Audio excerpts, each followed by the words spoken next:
Good morning and welcome to the 9:30 call. Today, we're going to hear an update on the early childhood agenda. So I'm going to turn things over to Marissa Fear. Thanks, Amy. And I'll start just by giving a quick overview of what we're going to talk about today. And then I'm going to turn it over to Neri, actually, who's going to give us an update on the early childhood agenda survey and the registration link for the event in January.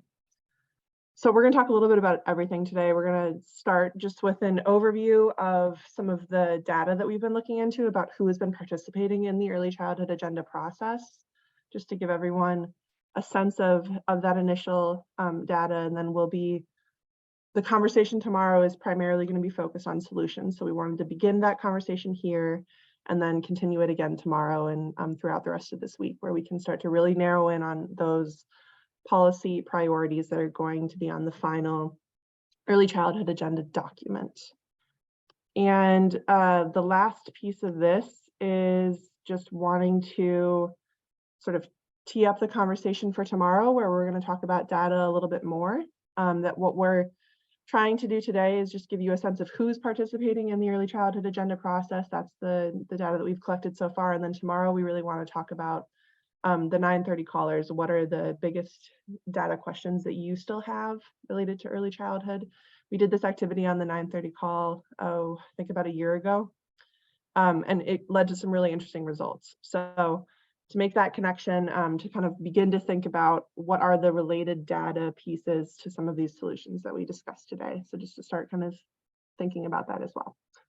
And with that, I'll turn it over to Neri, who can share an update on the survey and then the link.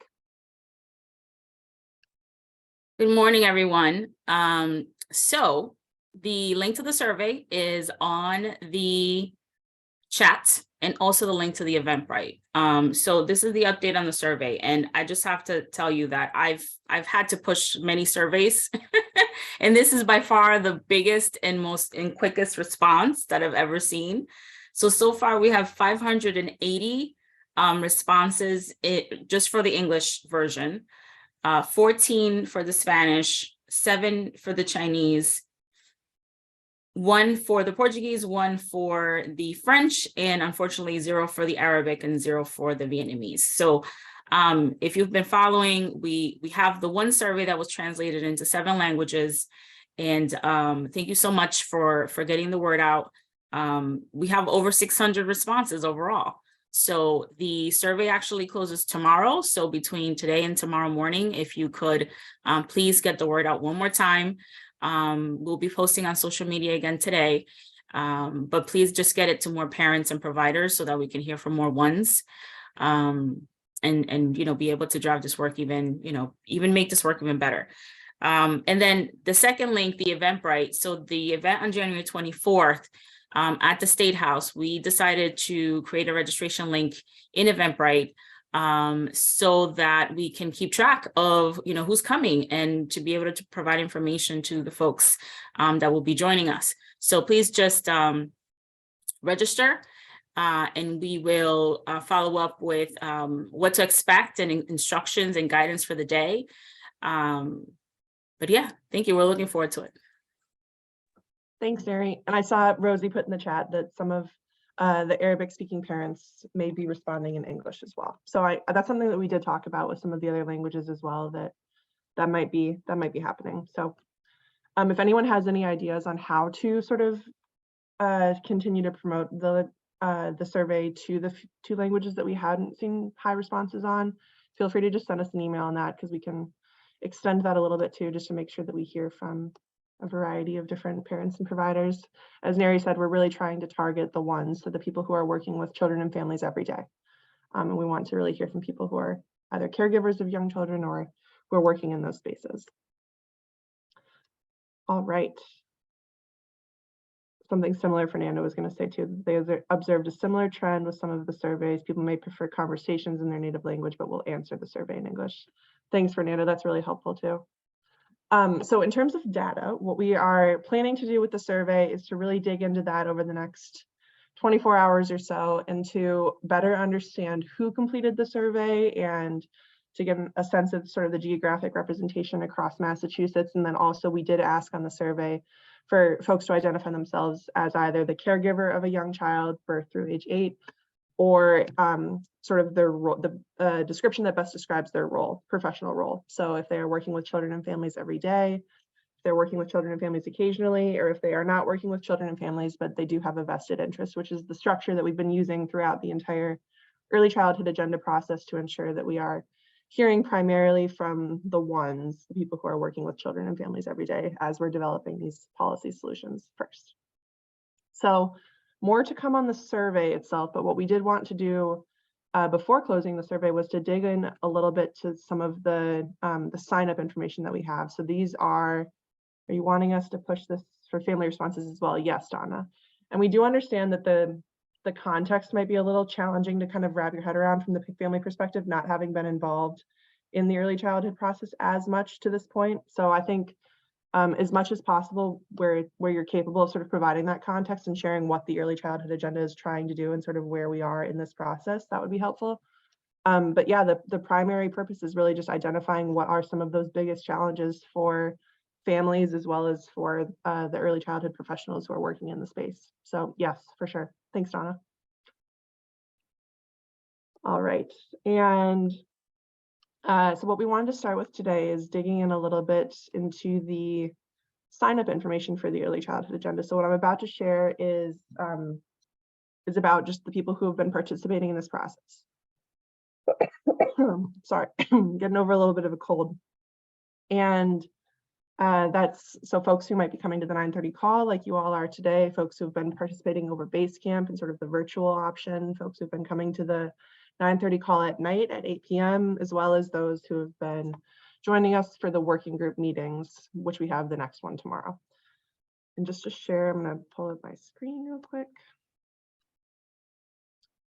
All right, can everyone see the presentation slides? We can. Good. Okay. So just to get a little bit of a sense of where people are from in Massachusetts, I have to give Kronkon, our intern from Boston University, complete credit on this. She has mastered Tableau for us over the past couple of days and pulled together this map that shows us sort of the geographic representation across Massachusetts. So you can see that we do have an overrepresentation in the greater Boston area, about 235 either people or organizations, depending on how they responded or signed up for the early childhood agenda. About 77 participants from central Massachusetts, 69 from western Massachusetts, 70 from the northeast, 89 from the southeast. And then we also had 3 sort of geographic designations that were a little bit more broad. So we included one that said statewide. So this is mostly for organizations who felt that they really had a statewide reach or they weren't specific to one geographic area. Multi-region organizations again, so those who may be working in a couple different cities and towns throughout Massachusetts or multiple regions in the state, and then unknown as well, just to provide an opportunity for those who weren't quite sure where they fit in this map of Massachusetts to have a space there. So wanted to be able to share this with you all just to see sort of the representation that we have across Massachusetts for those who have been participating in this process up until this point. All right, we also organized this by working groups. So wanting to get a better sense of, on the sign up form, we asked partners to sort of select the working group that was most of interest for them. This was not anything binding. I think we've been pretty clear that, you know, we're happy to have partners participate across all 5 of the working groups, and that we actually encourage it. But we did want to get sort of a sense of what people were interested in going into this process, just to be able to understand which ones were sort of the most of interest working groups. And we broke down this data by the different working groups. So you can kind of see here where we have financially secure families, high quality experiences, the early childhood workforce, system infrastructure and local partnerships, and then healthy beginnings. And how you can see the breakdown by geographic area within each of these different working groups. So as you can see, early childhood workforce, facilitated by Amy O'Leary, has the highest number of sort of interest going into this process. And then everything else is relatively equal. Seems like system infrastructure and local partnerships was the next sort of highest interest working group there, and then you can see the geographic representation as well. All right, so now we also have the categories that I was just sort of describing. So that number 1, number 2, and number 3, which is the structure we've been using throughout this early childhood agenda process, just to help facilitate the conversations. Whenever we've been engaging in group discussions, we typically ask for the ones to sort of speak up first, and then moving on to the number 2s and number 3s after that, to make sure that sort of the first people we are hearing from are those who are closest to the work. We also asked this question when we asked partners to sign up for the early childhood agenda. So we had one box if you're a caregiver for a young child. Number 1, if you interact with children and families every day. Number 2, if you interact with children and families occasionally. And then number 3, if you do not regularly interact with children and families, but you do have a vested interest. So you can see the breakdown here. We have about just under 60 partners who identified primarily as the caregiver for a young child. So they thought that that was sort of the perspective that they're bringing to this process. We have 235 partners who identify as number 1s, so who say that they interact with children and families every day and are sort of the closest to this work. About 154 partners who interact with children and families occasionally, number 2. And then number 3, about 185 partners who do not regularly interact with children and families. And one of the things that we have observed is during the working group meetings, especially, that group has sort of been very, it's been overrepresentative of number 3s. So we were pretty thrilled to see sort of the increased engagement in number 1s and number 2s, even if it is on Basecamp and sort of in the virtual format. That was one of the things that we were really hoping for, that we would have a lot more interaction from number 1s and number 2s in those formats as well. So wanted to be able to share this as well. And then we also broke this down by working groups. So you can see sort of in the right-hand corner here, again, early childhood workforce was sort of the most of interest, but you can see the number of participants categorized by sort of how they describe themselves best. I see there's some things popping up in the chat, so I just want to pause for a second and see if there's any questions on this before moving on. Cecile had a question about Central Mass representation. So if you just want to go back to that slide. Yes. And then while you're doing that, there was also a question about kind of broadcasting the January 24th event at the State House, and Neri answered, we are working on that. And Donna Danette shared relative to population 413 strong. Fernanda also talked about having the survey translated into several languages. That's still important and needed. We can have a conversation later about the whys people are not answering the surveys in their language or not filling them at all. Danubia has a great hypothesis about this. And then, oh, thanks, Titus. I saw that you just put that in for Cecile. Rosie shares it was tricky to describe children in foster care. I'm a foster parent and my care varies depending on the child's situation. That's it. Awesome. And thanks, Titus. I saw you just put that back in the chat. So about 77 from Central Massachusetts. And what's great about this, so we sort of on the right-hand side where you see the bar graph, there's that was a required question, I believe, on the sign-up form, and we provided just sort of broad geographic regions. So that's where you see like the greater Boston area, Central Massachusetts, Western Massachusetts. But on the left-hand side is really based off of addresses. So I'm going to go ahead, or I'll actually ask someone from our team to put in the sign-up form for the early childhood agenda in there again. I would just encourage everyone, if you haven't already provided the address, to consider doing that, just because that was how we were able to sort of zoom in and get some greater detail on where within Central Massachusetts or where within Western Massachusetts we were seeing participation, because the map was generated based on address. So if you have already signed up but you didn't fill out the address portion, you can just hop right back into the sign up form and add in the address portion, and it will automatically update your account on our end. I'd also just say that in terms of advocacy moving forward, having the address plugged into some of these online platforms is helpful, just because then it is able to connect you to the legislator from your district as well. So I would just add that as well. All right. And now to transition into, I think we have about 10 minutes left. Yeah. So transitioning into the solutions for the early childhood agenda. So over the past few months, we've really been discussing the problems. We've kind of talked about problem statements a lot. So really wanting to frame things as problem statements or challenges. for children, for families, and for the early childhood professionals. And over the past 2 weeks, we've really made that switch to now thinking about solutions. And I am going to share in a minute a link to a group map where we can just sort of begin to see what has been generated so far. And we'd love some initial feedback from this group. What we're trying to do now, and I'll give you a preview in a minute, is during the last working group meeting and over the past 2 weeks, we've seen a lot of engagement on the group maps for each individual working group. So financially secure families has their own individual one. Early childhood workforce has their own individual one. And I mean, we were close to 150 to 100 responses on each of those different maps. So what we've done as our team in the past couple weeks is take a look at each of those individual activities and really try to condense and elevate some of those key high priorities that we've seen. And we've used these guidelines for setting the agenda to really do that. So these guidelines for setting the agenda was one of the initial things that we agreed upon throughout the early childhood agenda process. It's just sort of a set of questions that help us to make decisions as we are attempting to go from, 50 to 100 item list, something that is a little bit more concrete and that can fit onto hopefully 2 to 5 pages.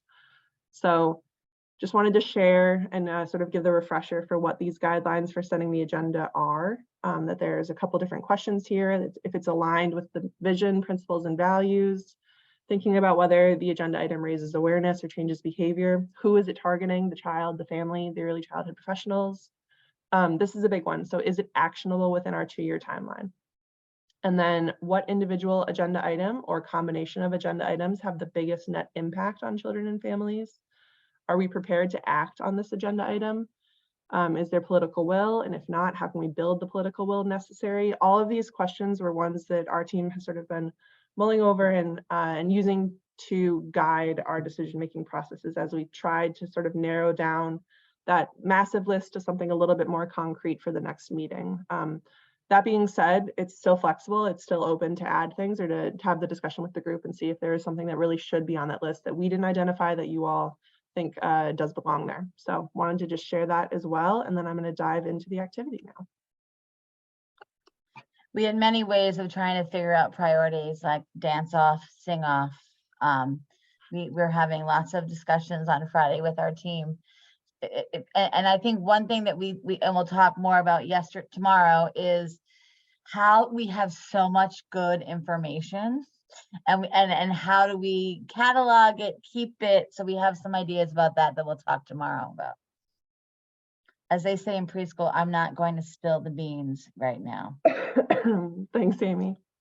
All right, so I'm going to give a preview just so everyone can kind of get some context for what this does look like of the Financially Secure Families group map, just because I know that was the one that we used as an example 2 weeks ago on the 9:30 call. So on the 9:30 call, we sort of started with this one as the potential example. You can see on the top, we have the 4 problem statements that have been identified. These are the 4 problem statements that are on the survey that Neri was talking about earlier.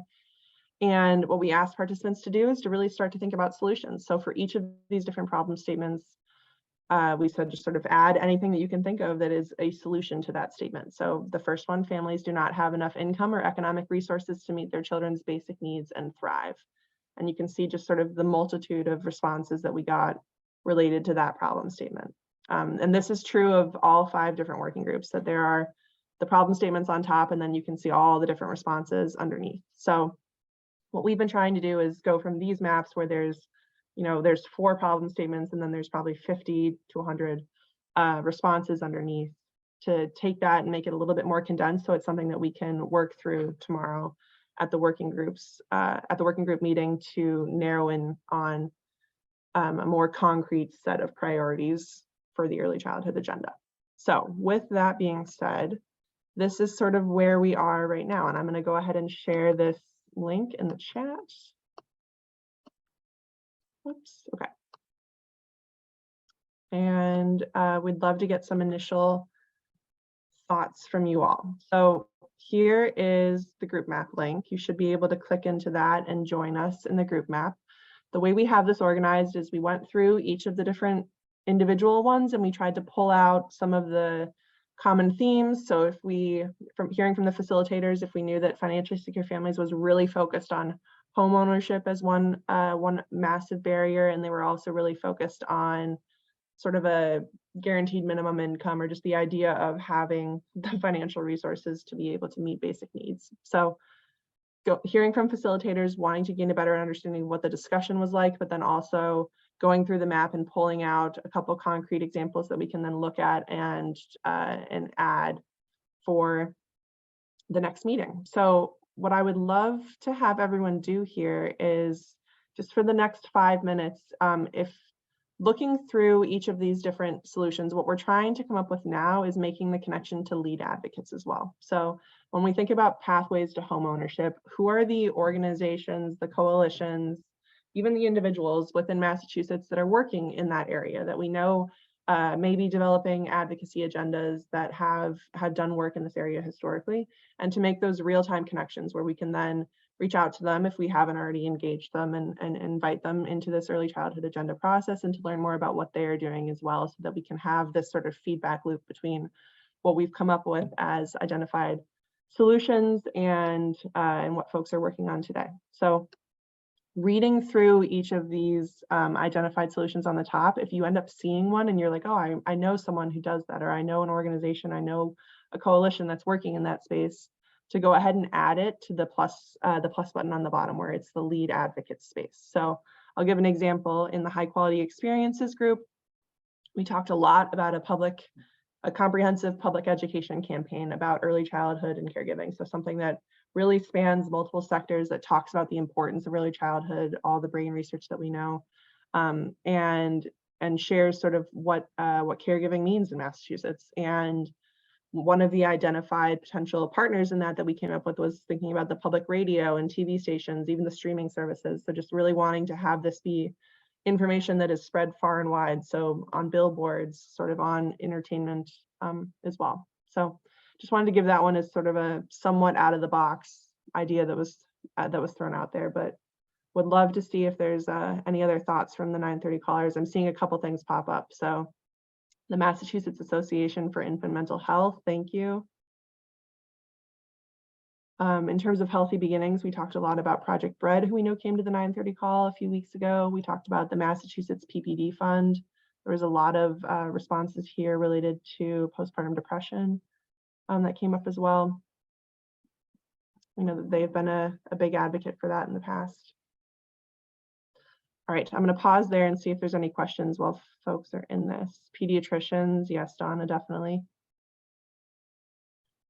I think we want to find this balance between the sort of individual level and at the local level, what the kind of partnerships would need to look like, but also sort of at the statewide level where we can think about sort of large scale advocacy movement. Or so pediatricians, I think the Academy of Pediatrics is for sure a potential partner there. And Ann Cadillas, just when you asked, do you interact with children and families, does interact mean direct service provider, or is it broader than that? I would say direct service provider. So yeah, what we're really going for there is people who are working with children and families every day. And I think one of the things we really talked a lot about and thought through, and kind of our attempt around, like, because we also know that there are people that are parents in their personal life, or caregivers or foster parents of children birth through 5, and then people who professionally do that. So Krunken, our intern, came up with a nice frame for that for the survey.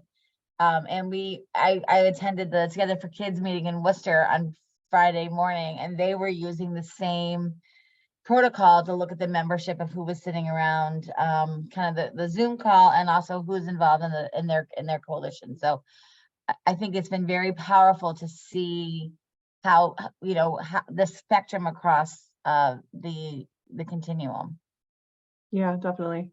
I'm seeing some great responses pop up here. So a couple examples, which is super helpful, examples of sort of existing work that you either want to scale or that would be something to build off of. So thinking about empath mobility pathways is one. Talk about SEIU's excellent mentor and coaching model for family childcare. Union Capital Boston, NOAA East Boston in terms of housing.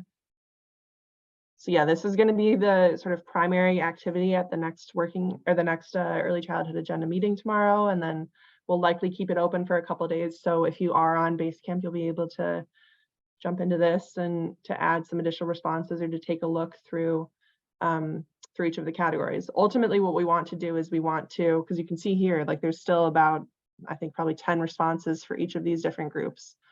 And we want to narrow it down just a little bit more so we have something really concrete. I think Amy said this well during a meeting the other day, so I might turn it over to you, Amy, to talk about this, but just that part of what we need to do now is we need to really come together and to build consensus around a couple key items that we can push forward together collectively as the advocacy community. So I don't know if you want to say any more about that, Amy, but. I think just all the lessons that we've learned, kind of when we can come together as a powerful force for good and concrete recommendations, we have a much better chance of getting things done. And I think that's where we were talking. So if you look at, this is one group map for one of the working groups. And I think, you know, the workforce warriors, we have, you know, 5 problems, 5 statements and then solutions. We really talked about in an appendix, some way of showing all of these ideas, because the other balance that we're having is we think, you know, what looks actionable today, something may shift and we may see an opportunity. And so we want to be able to use the data and information that so many people have shared with us. This is also such an incredible opportunity for people to share their own expertise. We, as a 5-member team of strategies, don't have the breadth and depth and experience of people across the state, both people who have experienced it in their own lives, but also people who are offering it for as professionals. So I just want to reassure, and we'll send this message tomorrow, all of this information will be used somehow. But we also are committed to kind of thinking of the guiding principles and coming up with a concrete plan for 2 years. You know, if we asked everybody how long they've been doing this work in the chat, I'm sure we have so many years of experience. And just the one thing that we know is that we have to prioritize and think about where are we going to collectively get behind for the next kind of 2 years for the session, while being flexible and knowing that, you know, who knows what could come up and how do we respond. I also just want to reiterate how impressed and overwhelmed we have been with the online participation from folks, and just really thinking about ways of participation that we haven't been using before. And so I just want to thank everybody for sharing the survey. We saw so many kind of tags and every form of social media. And just, we really appreciate that. The other thing is I kind of buried the headline, forgetting that it was Monday morning, that Governor-elect Maura Healey did appoint a new Secretary of Education on Friday. I put the link in the chat. On Thursday, we're going to have a chance to kind of think about really concretely thinking about January.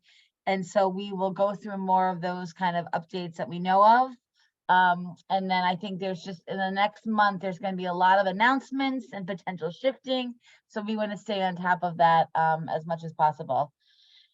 And so as Marissa said, tomorrow is our wrapping up meeting. We are being very intentional about language because we do see this as an ongoing process, but we do need to also wrap things up for kind of this part of the process. So if you join the early childhood agenda, you sign up there, you will get a link for the meetings tomorrow morning at 10 a.m. We will have a quick 9:30 call for 15 minutes to really hone in on these 3 data questions. We did do that a while ago on the call and it gave us such good information. And so we also know that's something that the agenda has really called for in all the working groups, is what data do we need? So it'll just be another touch point for that. Marissa, Neri, or Titus, any other final words? No, just thank you all. I'm seeing the group map start to populate with some of the lead advocates, which is really helpful for us, as Amy said, just sort of relying on the collective knowledge and relationships and networks of everyone on the 9:30 call. So thank you all. And maybe, Marissa, we can send a follow-up email this afternoon to the 9:30 call list. I can do it, of just like with the group maps and then the link to make sure people want to join tomorrow. Yeah, that's a great idea. All right, we will see everybody tomorrow morning at 9:30. Thanks, Team SFC, and we will see you tomorrow. Have a great day.